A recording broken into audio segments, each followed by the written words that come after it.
What's going on, everybody? Khalipa's Tech here, coming back at you with another video. In this video, we're going to be doing a comparison between the Samsung Galaxy A52 5G and the Apple iPhone SE 2022. Now before we go any further, I do want to remind you to go ahead and hit that subscribe button. It helps out the channel a lot. And if you want to learn more about either of these phones, be sure to check out my full reviews for them as well. But with that being said, let's get started. Now with the Samsung Galaxy A52 5G, we're getting a 6.5-inch 120Hz Super AMOLED display with a resolution of 1080p, a PPI of 407, an aspect ratio of 20:9, and a screen-to-body ratio of about 84.1%. So a super nice display for sure. Now with the iPhone SE 2022, this phone has a 4.7-inch Retina IPS LCD display with a resolution of 750 by 1334, a PPI of 326, an aspect ratio of 16:9, and a screen-to-body ratio of 65.4%. So between the two, it's probably pretty apparent which one has the better display. The Samsung Galaxy A52 5G is going to be better in pretty much every way. The display is much larger. A Super AMOLED display is going to give us brighter and bolder colors than basically an IPS LCD display. The resolution is also higher, so the Samsung Galaxy A52 5G definitely has a sharper and more crisp image than the iPhone SE, so when you're consuming content, it's going to look a lot better. And the Samsung Galaxy A52 5G also has a much higher refresh rate at 120Hz versus 60Hz, so the movement on the screen is going to be a lot faster and smoother. So when you're doing something like watching a video, for example, or maybe playing a game, you're going to get a better experience. And then when you're just using the phone in general, it's going to feel a little more premium. So overall, whether you're consuming a lot of content, like streaming videos, viewing photos, playing games, that sort of thing, or you're just going to be on your phone a lot, I do think display-wise, the Samsung Galaxy A52 5G has a huge advantage here. Now for storage, the Samsung Galaxy A52 5G has 128GB of internal storage with microSD card expansion, and keep in mind there is another variant of the phone out there with 256, so if you really do need more internal storage, that is always an option. Now with the iPhone SE, this phone actually starts out at 64GB. Now I personally have the 128GB variant since it's really barely that much more expensive, and there is also a slightly more expensive version that has 256GB. Again, if you really need more internal storage. But keep in mind the iPhone SE does not have microSD card expansion, so you won't be able to offload your photos and videos in that way. So I would say the Samsung Galaxy A52 5G does have an advantage for storage because this phone actually starts out at 128GB, so you're not going to get any lower than that. And it does have microSD card expansion, so if you're a power user and you have lots of photos and videos and stuff like that, you can expand the storage even more in that way. But then again, the iPhone SE really isn't bad because for most people, 128GB will be fine. And like I said before, even though it does start out at 64GB, the price difference is like $50, so in the grand scheme of things, it probably isn't really going to matter a whole lot. But if storage is really important to you, I would say the Samsung Galaxy A52 5G is going to be a better option overall. Now there's no wireless charging with the Samsung Galaxy A52 5G, but the iPhone SE does have wireless charging, so if that's a feature that you really want, definitely keep this in mind. Personally for me, I love wireless charging, I use it on my phone all the time, but at the same time, not having wireless charging, while being kind of annoying, isn't really a deal breaker. It's something I could easily live without. And if you've never had a phone with wireless charging, I honestly wouldn't make a decision to buy a phone based on just that feature alone. But just keep in mind, again, the Samsung Galaxy A52 5G does not have wireless charging, but the iPhone SE does. Now for security features, the Samsung Galaxy A52 5G does have Face Unlock, as well as a fingerprint scanner right here in the display. And the iPhone SE does not have Face Unlock, but it does have a fingerprint scanner right here on the home button. So let's give them a try so you can see for yourself. Starting with the Samsung Galaxy A52 5G. There we go, one more time. And there we go. Real fast and responsive, no complaints here. And now for the iPhone SE. There we go, one more time.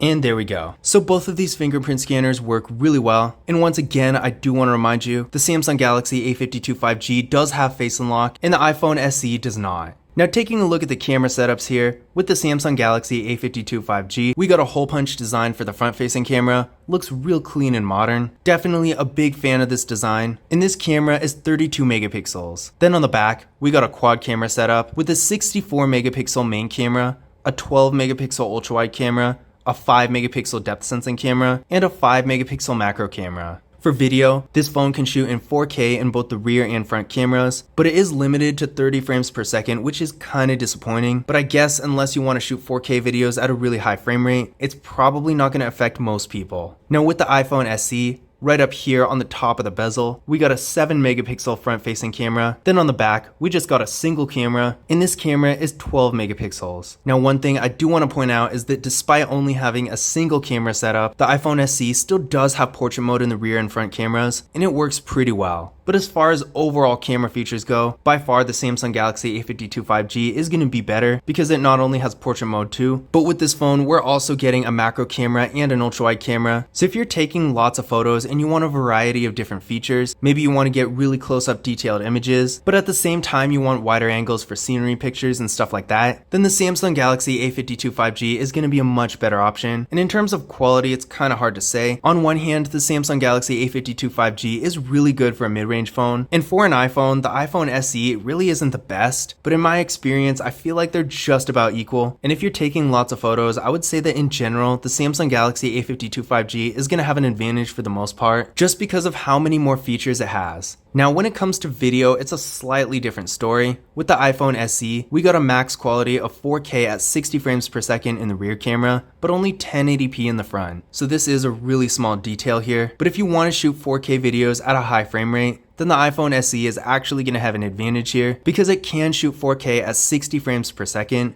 whereas the A52 5G can only shoot at 30 frames per second. But on the other hand, the iPhone SE can't shoot 4K in the front-facing camera, and honestly, I don't really think the quality on the front-facing camera in general is that good on this phone. Whereas with the Samsung Galaxy A52 5G, the quality is really good in the front-facing camera, and it can shoot 4K videos as well. Now internally, the Samsung Galaxy A52 5G is getting 6GB of RAM with the Qualcomm Snapdragon 750G processor. There's also another variant with 8GB of RAM, so definitely keep that in mind as well. Now the iPhone SE is getting 4GB of RAM with the Apple A15 Bionic processor. So that's a really interesting thing about the iPhone SE, as you probably know, but just in case you don't, the iPhone SE is basically an iPhone 8 with modern parts in it. So it basically has the new iPhone processor, but at the same time, obviously the phone looks really old and outdated. Now they did do this on purpose, that's pretty much the point of this phone, but at the same time it is still interesting to see that despite having some pretty low level features in some regards, the iPhone SE still does have 5G connectivity and a really powerful processor. So I did run Geekbench 5 benchmark tests on both of these phones.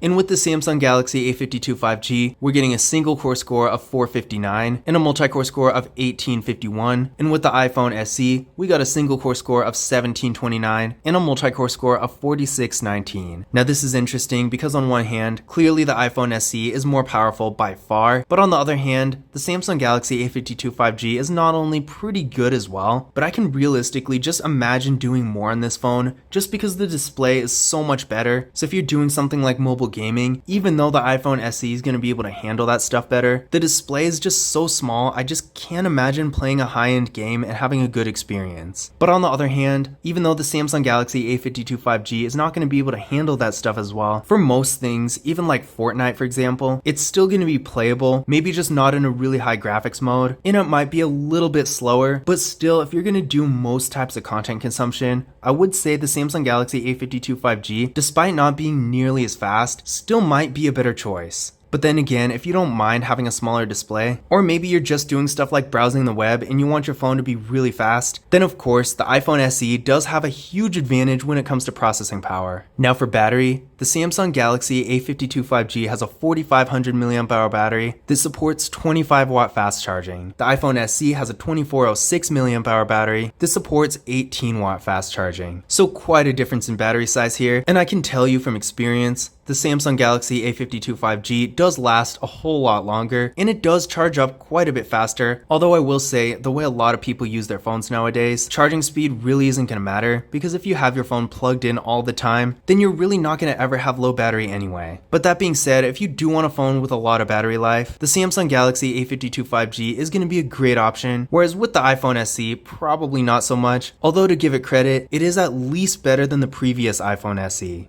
Now both of these phones also have NFC, so if you want to use mobile contactless payment services, you can with either of these. But now that we've gone over some of the specs and features, let's take a closer look at the devices themselves. So on the left side here, with the Samsung Galaxy A52 5G, we got nothing. With the iPhone SE, we got this little switch for muting the phone. I guess that's the best way I can describe it. In case you're not familiar with iPhones, you can toggle sound on and off with this little switch right here. Then we got volume down, volume up. On the bottom here, with the Samsung Galaxy A52 5G, we got a 3.5mm headphone jack. Then for both phones, we got the microphones and speakers. With the Samsung Galaxy A52 5G, we got a USB-C port. With the iPhone, we got a Lightning port. On the right side, for both phones, we got the power keys. For the iPhone, we got the slot for the SIM card. For the Galaxy A52 5G, we got volume down, volume up. On the top of the phones, for the iPhone, we got nothing. For the Samsung Galaxy A52 5G, we got the noise cancelling microphone and the slot for the SIM card and microSD card. On the back, we got the camera setups and the flash.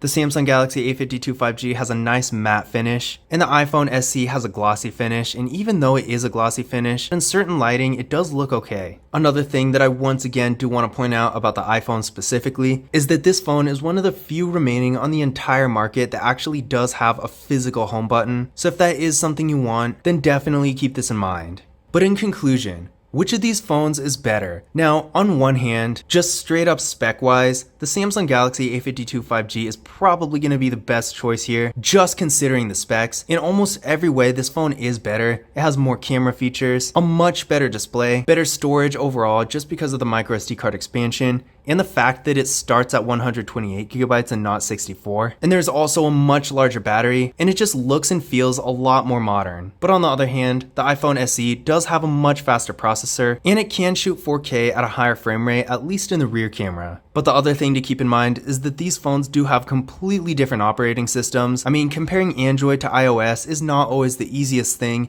and this might be kind of obvious to some people, but also keep in mind that people who are used to iOS are probably not going to want to switch to Android, and vice versa. So really at the end of the day, the iPhone SE is really meant for people who want more of a basic smartphone that can do pretty much just normal activities, like sending text messages, making calls, browsing the web, going on social media, maybe taking some nice photos here and there, and really just not much else. But the real reason I could see someone getting the iPhone SE as opposed to the Samsung Galaxy A52 5G is just because they'd rather use iOS than Android. But if you don't really care about the operating system and you're going to be on your phone a lot, consuming lots of content and stuff like that, then I would say the Samsung Galaxy A52 5G might be a better choice for you. But in general, for their intended purposes, both of these phones are actually pretty good devices that do provide their fair share of value in 2022. Now once again, if you do want to learn more about either of them, definitely check out my full reviews on the channel. But I hope you enjoyed this video, and I hope you found this information useful as well. If you did, don't forget to give it a thumbs up and hit that subscribe button. But as always, I will see you in the next video.